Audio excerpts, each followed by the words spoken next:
Mga kalingap, ito pa ang mga YouTube channel na dapat nating suportahan. Associate Kalingap Reactors. Associate Kalingap Reactors. Please subscribe. Marilyn Cunanan.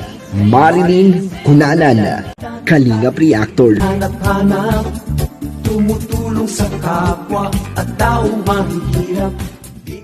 Mapagpalang araw po sa inyo pong lahat, naway nasa mabuti po kayong lahat sa andako ng mundo. Mag-ingat po tayo palagi, lagi po nating suportahan ang ama ng Kalingap Val Santos Matubang, Kalingap Rab, Ate Edne Vlogs. Bago ang lahat, support po natin Kalingap Dennis Coron, isa din po siyang charity vlogger, Kalingap Partners at pinupuntahan niya mga dating tinutulungan nila Kuya Val. Panoorin po natin ang kanyang mga video at huwag mag-skip ng ads upang sa ganun ay mas marami pa po siyang matutulungan na mahihirap.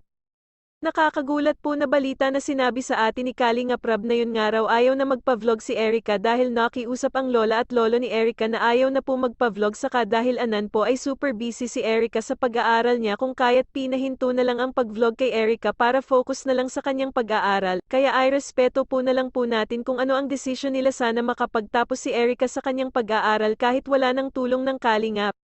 Panoorin po natin ang video ni Kalingap Rab. Hanggang sa muli, ang inyong lingkod Marilyn Cunanan. Maraming salamat sa inyo pong lahat. Palalabs din po ako guys ang aking munting channel. Mas gusto daw ni God Erica na bless to all. mag-focus muna sa kanyang pag-aaral. And yun naman po ay kinonfirm ko din kagad kay Erica, through chat lang po kasi di naman po kami nagkita doon. So, tinanong ko siya kung sure na ba talaga na ayaw na pa-vlog. Then, sabi niya, opo kuya, kasi nga yun rin daw na pagdesisyon nila, especially nila lolo. Kaya ayun, sinunod natin. Syempre tayo naman, mas masusunod pa rin yung ating beneficiaries kung magpapa-vlog sila o hindi. Kung ayaw na po nilang magpa-vlog, wala po tayong magagawa. Ako naman po, syempre ako nang namimilit. Kaya nga bago ako mag-vlog, napaalam muna ako kung pwedeng kung pwede kami mag-vlog. Napaalam po ako, especially sa mga baguhan yan. Napaalam ako kung pwede mag-vlog, ma-upload sa YouTube bago ako mag-video. So, number one na di ko yan pwede makalimutan na dapat magpaalam muna. And ako, nirerespeto ko yung desisyon nila. Kung ayaw nila, okay. Ayun. So, nabigla po kaming lahat.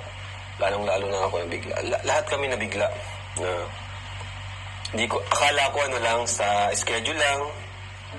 Akala ko sa magkakaroon ng konting adjustment sa pag-vlog namin. Akala ko yung pag-uusapan.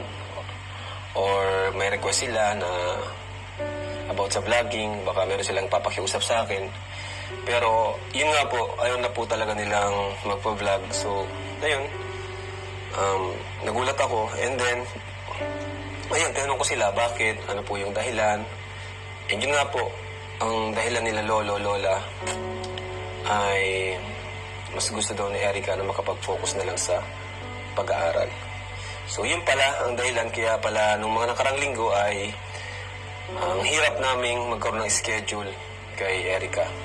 So, ibig sabihin, halos ayaw na rin niya na palang magpa-vlog, and yun nga, napaka-busy na niya sa school. So, ayun, respetuhin po natin si Erica, huwag po natin i-bash. Kung yun po yung desisyon niya, syempre, respetuhin natin yun. Alam ko meron siyang talagang dahilan kung bakit ayaw na niya magpa-vlog.